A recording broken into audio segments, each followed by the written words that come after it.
Et salut à tous, ça fait un bail que j'ai pas fait une vidéo. J'espère que le vent gênera pas trop aujourd'hui. On va faire un petit tour du jardin. En ce mois de novembre,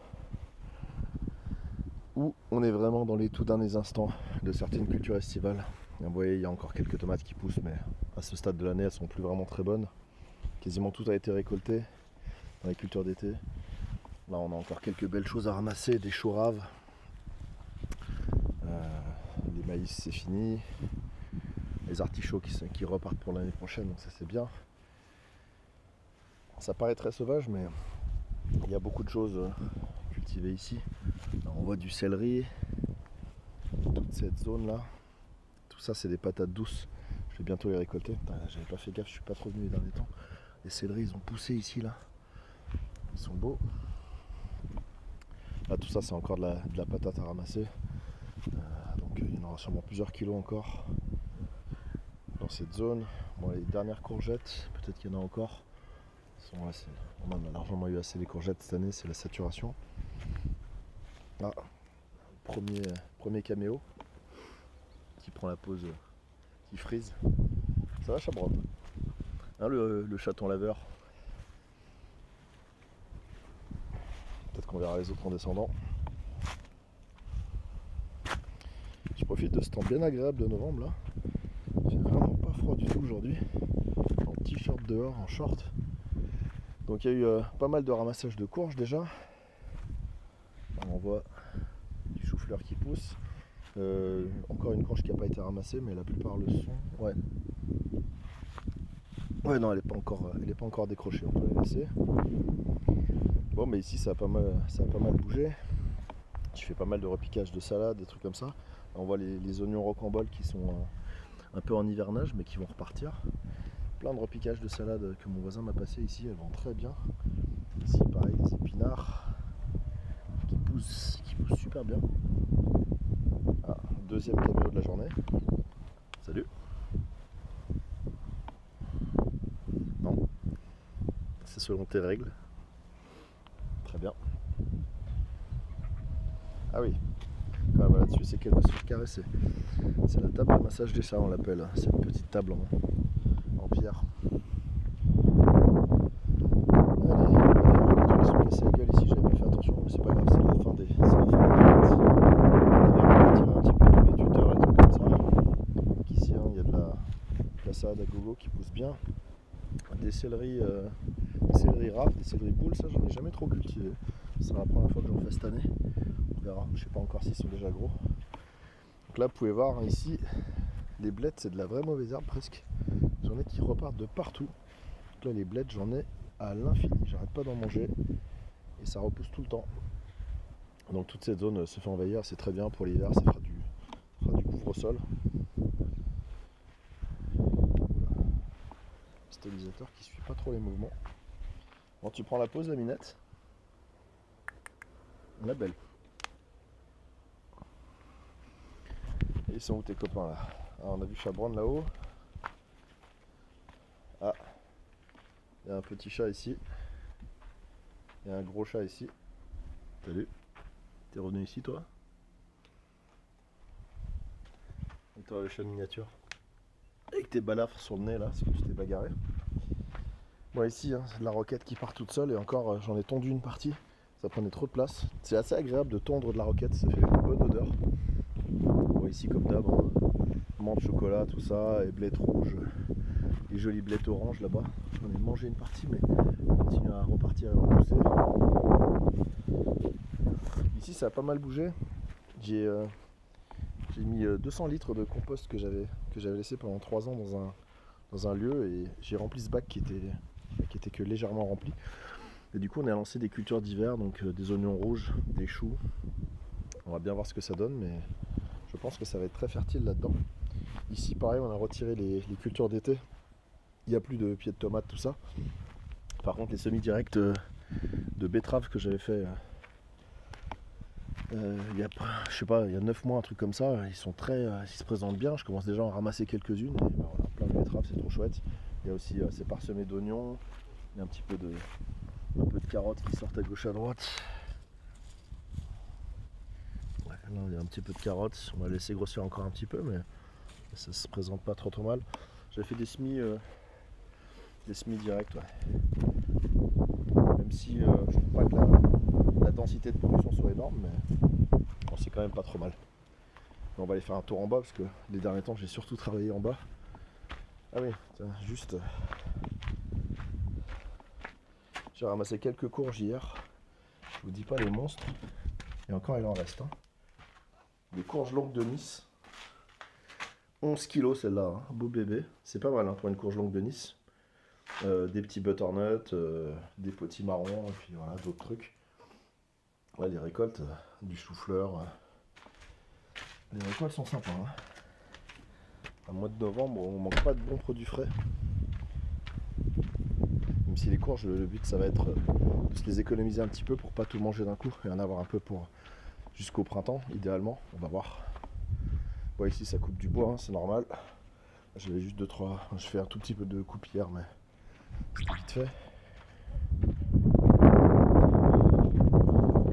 Allez, on va aller voir, on va faire un petit tour en bas. Comme je disais, c'est le principal centre de mon attention.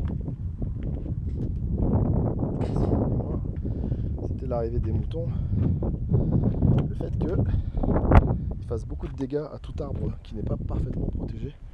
Voilà, c'est un peu le boxon parce que j'ai chopé des piquets hier. Je les ai balancés par-dessus la clôture, j'ai été un peu pressé. Du coup, on va essayer de pas se casser la gueule en descendant. Ah, on les voit déjà là-bas, les deux racailles. On les voit au loin. Alors, on y va prudemment. Donc, je me rappelle plus si dans la vidéo j'avais montré ça, mais j'ai fermé cette zone là, qui est une zone de culture de patates l'été. J'ai fabriqué une petite porte, dont le but en fait c'est une porte que je peux accrocher tout en branche de noisetier, que je peux accrocher ici, sauf que ces petits chenapans de moutons, vu qu'ils aiment bien rentrer dans cette zone, et ben, ils ont cassé un barreau. Et du coup, ils pouvaient rentrer. Donc il faut juste que je la refasse, que je la renforce un peu, mais c'est rien du tout. Et ici, on peut voir qu'il y a des énormes bunkers autour des arbres. Ça paraît un peu overkill, mais en fait c'est totalement indispensable avec ces bêtes-là. Parce qu'ils aiment un peu trop le goût des branches de pommier. Donc du coup, avec des gros piquets en châtaignier d'1,75 m, enfoncés de 30-40 cm dans le sol, donc pour que ça soit vraiment, que ça bouge pas quoi. Et voilà, je les relie entre eux avec des petits bouts de restes de planches, de palettes, de n'importe quoi qui traînent. Et après je les grillage. Je mets du grillage à mouton cloué avec des crampions. Pas le choix. Et avec ça au moins mes pommiers ils sont protégés. On notera d'ailleurs que les grillages je les mets à l'envers. Normalement les grillages à moutons on met les grandes mailles en haut et les petites mailles en bas. Mais là je fais l'inverse parce que justement je veux que les moutons ils puissent rentrer leur tête en bas pour pouvoir débroussailler autour de l'arbre en fait. Ça me fait un peu de travail en moins. Ouais, ici je rassemble un petit peu tous mes trucs d'élagage d'arbres et puis une fois de temps en temps je prends un coup de motivation et je casse les branches, je remplis des cagettes et je me fais des petits bois d'allumage. Donc pareil ici j'ai fermé cette zone, j'ai fait une petite porte vraiment basique avec une palette et de la corde et j'ai fait un petit montant de porte autour. Comme ça cette zone on peut rentrer sortir assez facilement. Zone où il y a des asperges, bon à cette période de l'année on les voit quasiment plus. Sur la vidéo on se rendra peut-être pas compte. Ouais c'est ça là qu'on voit bouger avec le vent, ça c'est de l'asperge. Ce qui est plus grand là c'est des hélianthis, des topinambours, des sortes de topinambours.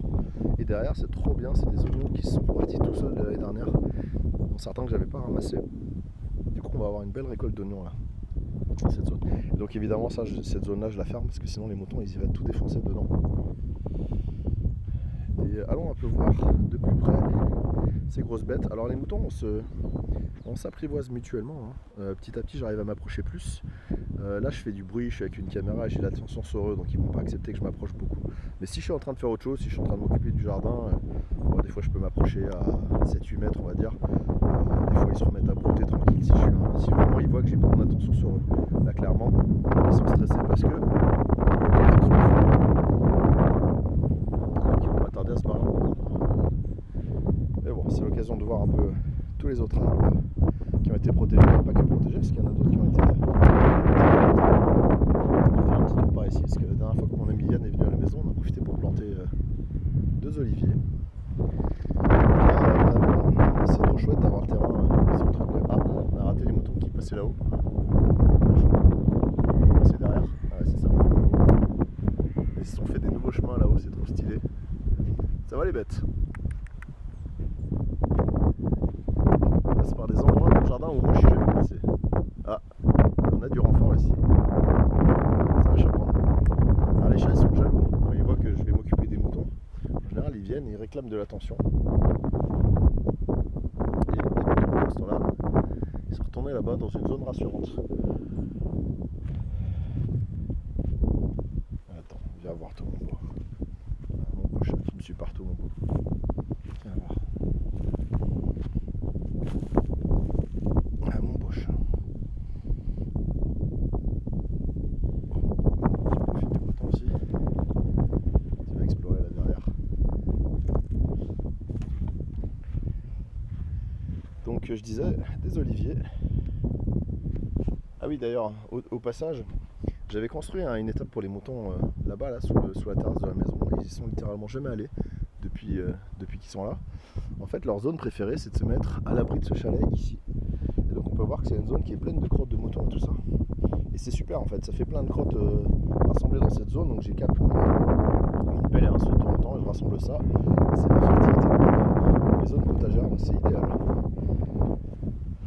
Donc là voilà, un bel olivier qu'on avait planté avec Yann, sous la protection de Chabron, le gros chat.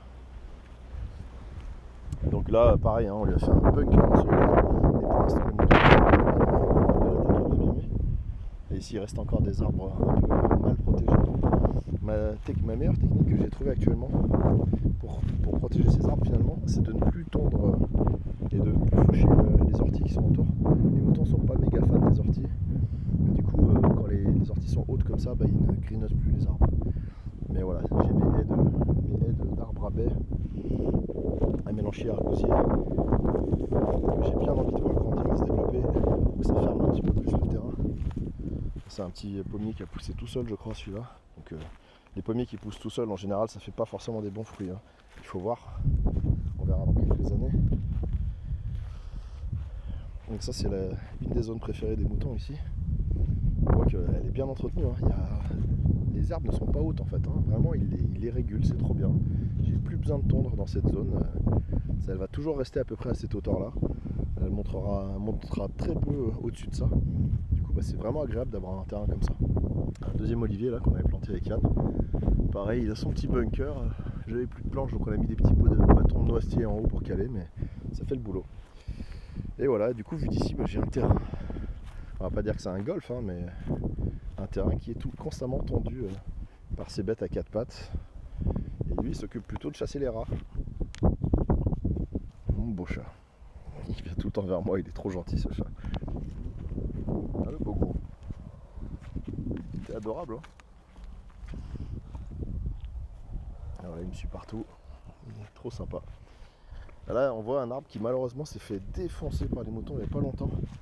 Ils avaient réussi à casser l'ancienne protection que j'avais fait. J'avais des planches clouées quand même. Hein. Ils ont réussi à déclouer une planche avec leurs cornes, ils ont dû faire levier. Ils ont arraché la protection et du coup ils l'ont tout bouffé, c'est un arbre faisant. Mais bon là j'ai refait une protection, j'ai même fait une double couche avec un grillage à moutons et un grillage à poulet. L'un pour la protection physique parce qu'il est très résistant et l'autre parce que comme ça ils peuvent pas passer la tête entre les mailles. Et normalement ça devrait faire. Voilà. Mais bon, c'est quand même énormément de boulot pour protéger tous ces arbres. Hein. Là on voit un poirier qui pareil s'est fait casser une partie de ses branches basses. Voilà, maintenant il a une branche haute qui a l'air de prendre la suite. Et ça devrait faire normalement, j'espère. Pareil, un autre arbre faisant là qui s'est fait dégommer. Mais lui, je lui ai fait une protection un peu trop petite. Je pense qu'à l'occasion, je l'agrandirai. Un petit pommier qui lui commence à être suffisamment grand pour être à peu près à l'abri des moutons. On voit les branches basses, il y en a peut-être quelques feuilles qui se font arracher, mais vraiment rien de grave. Un noyer, intéressant, les noyers, les moutons ne touchent pas, hein. C'est trop amer pour eux je pense, c'est trop plein de tanins. Donc les noyers, pas besoin de les protéger, j'avais protégé un peu le tronc mais je vais attendre de voir cet hiver s'ils y touchent ou pas. Alors, voilà le retour des chenapans. Qu'est-ce qu'ils disent les chenapans?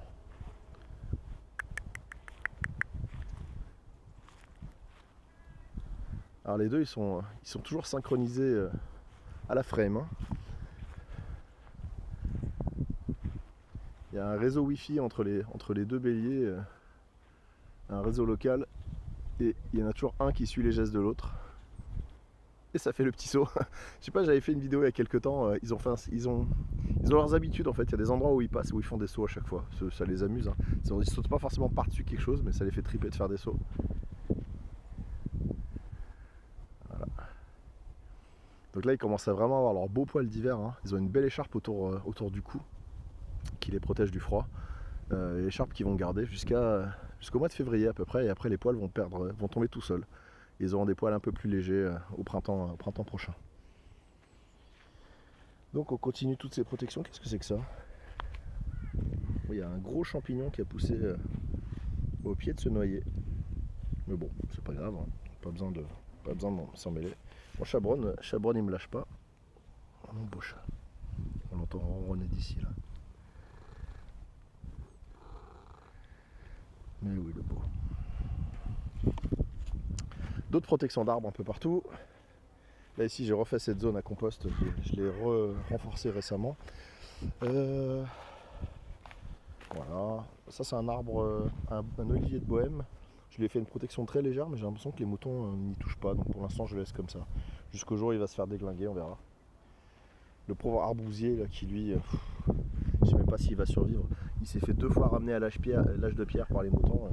Du coup la 3e fois j'ai décidé de lui faire une protection un peu overkill, mais on verra. On verra s'il arrive à survivre. S'il survit pas, je planterai un autre arbousier au même endroit. Ça, je sais pas si on l'avait vu dans les dernières vidéos, mais je commence petit à petit à essayer de renverser le bras de fer contre les ronces. Donc du coup j'avais cette zone là où on est, ça se voit hein, que c'est pas de l'herbe pure et dure, qui avait des ronces de 2 mètres de hauteur comme on voit derrière, sur quoi on a quasiment 100 mètres carrés là. Et j'ai fauché ça avec un copain et grâce aux moutons pour l'instant les ronces repartent pas. Hein. Donc là il y a de l'herbe un peu qui repousse et puis je pense que les moutons ils vont vraiment réguler la reprise. Et voilà. Après si je vois vraiment que les ronces elles reprennent, peut-être que j'insisterai un coup avec le rotofil, mais j'ai vraiment l'impression que les moutons font bien leur boulot sur ça. Alors que revoilà l'étau, évidemment. 17 minutes de vidéo, allez, on va pas trop tarder à arrêter. Viens voir mon beau chat. Viens voir le chat miniature. Avec tes balafres de guerre là. Tu t'es bastonné pendant que j'étais au TSB. Hein? Tu fais voir tes balafres? Non.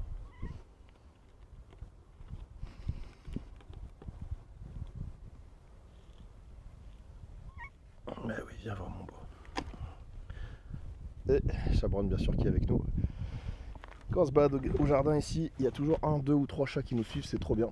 Allez bon, voilà, c'était pour la petite vidéo, pour montrer un peu l'avancée des choses. Merci à tous d'avoir suivi ça. On finit avec un petit plan large sur le jardin, avec les moutons qu'on voit derrière si vous zoomez un peu. Je vous dis à très bientôt et portez-vous bien.